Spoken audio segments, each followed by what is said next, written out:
What's going on, guys? I just recently got back from vacation and was able to try the demo Square Enix released on PS5 for its upcoming game Forspoken during the Game Awards. Man, this thing has actually got me extremely excited. My fellow Tarnished and From Software fans will probably understand why this is something of a big deal to me. Ever since playing Dark Souls, I've definitely considered myself one of the world's largest From Software and Soulsborne fans. Elden Ring in particular hit me with what I've come to dub the FromSoft slump. This is the phenomenon where I really no-life the new FromSoft game over multiple playthroughs and characters for hundreds of hours.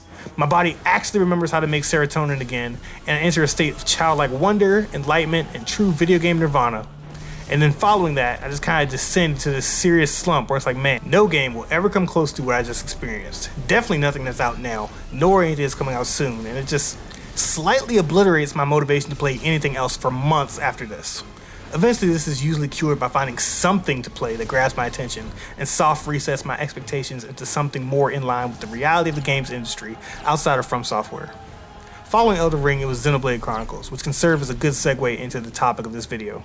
Forspoken. I'm not sure if it's just coincidence that there was another open world RPG in Xenoblade Chronicles 3 that pulled me out of the FromSoft slump following Elden Ring. The world in that game was comparable to Elden Ring's in many ways, but for me it definitely did not evoke the same sense of wonder and desire to explore as Elden Ring did. I chalk that up to a number of factors. Forspoken, however, has me hopeful that it will nail a few of these, and hopefully be the first major release that takes a few notes out of Elden Ring's open world playbook. Elden Ring motivates your exploration of the world in a pretty ridiculous number of ways.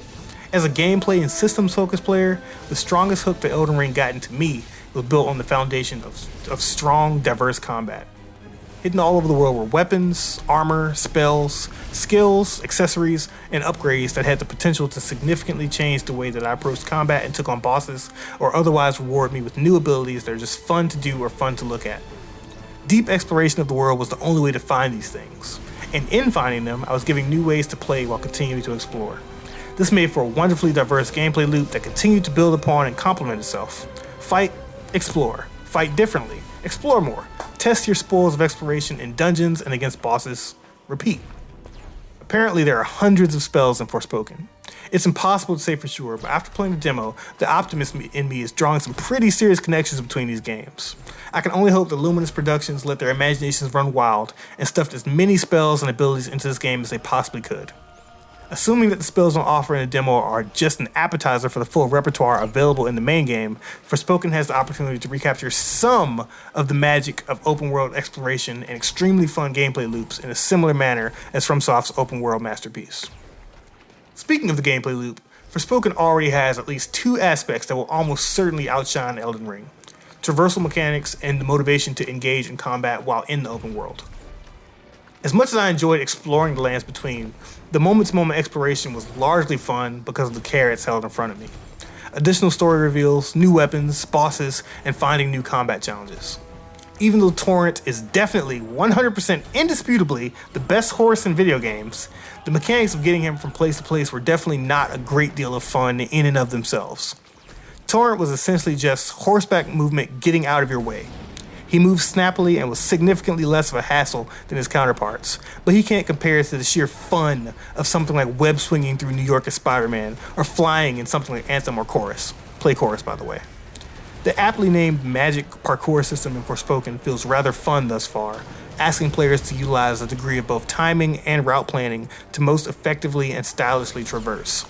That said, by the end of the demo, I had settled into a rhythm of pressing the cross button right after Frey's feet touched the ground to enable continued forward locomotion and the regeneration of my stamina.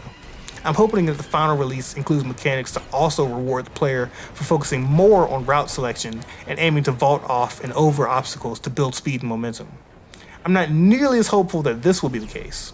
However, in the case of the second aspect, which Forspoken probably has over Elden Ring, I have pretty high hopes indeed. Based on the demo, Forspoken appears to have a challenge-focused spell upgrading system. These challenges play out similarly to something like bounties in the Destiny games. For instance, some of the challenges included things like bind enemies and strike them from behind to upgrade a binding spell, or deal damage to enemies while charging a spell. With the sheer degree of spells that are promised, I can see this becoming a bit grindy, but it's worth remembering that ultimately, Forspoken is indeed a JRPG. Heck, The last game made by this development team was Final Fantasy XV, the granddaddy of JRPG franchises. Many JRPG fans consider the grind as a desirable part of the formula. I can count myself among these people, but I need the grind to be supported by a gameplay loop that is fun. I'm far less likely to appreciate the grind in a turn-based system, but with my mind imagining the cool spells that could be in Frey's arsenal, and knowing that the ones I've been able to play with felt pretty good, I'm pretty hopeful that I'll enjoy the challenges associated with dropping meteors from the sky across battlefields, or blasting a certain number of enemies with tornadoes and other elemental forces of chaos and disaster. By tasking the player with objectives such as these for each upgraded spell, including movement abilities, the game can effectively motivate us to interact with enemies found in the open world. I also hope that some of the late game spells require challenges to be completed against repeatable bosses and such for large bonuses and power. That hope is a good point to transition into a major concern that I have for the game: meticulously designed dungeons, levels, and bosses. Although I'm decently convinced that there will be some spectacle-laden epic boss fights based on Final Fantasy XV, I'm not yet confident that these fights will be a good chance for showcasing mechanical skill and effectively utilizing the arsenal of abilities gained through the open world.